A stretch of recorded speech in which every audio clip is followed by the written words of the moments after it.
আজকে ঢাকা বিশ্ববিদ্যালয়ের উদ্যোগে শরৎ উৎসব আয়োজিত হয়েছে।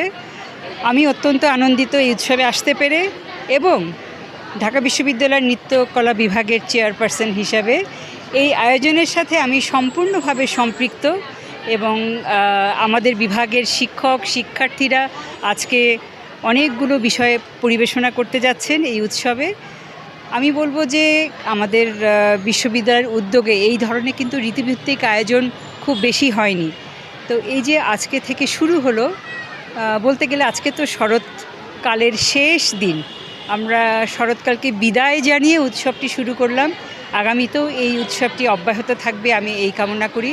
আর শুধু এই উৎসব না, আরও আমাদের অন্য যেই বাকি 5টি ঋতু আছে সবগুলি উৎসবই ভবিষ্যতে এই ঢাকা বিশ্ববিদ্যালয়ের উদ্যোগে আয়োজনে পৃষ্ঠপোষকতায় এখানকার শিক্ষার্থী শিক্ষকদের অংশগ্রহণের মাধ্যমে সাড়ম্বরে উদযাপিত হবে আমি এই প্রত্যাশা করি।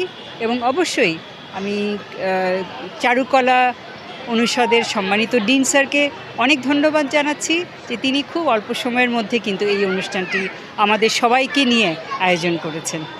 আশা করছি আজকে সবাই উপভোগ করবে।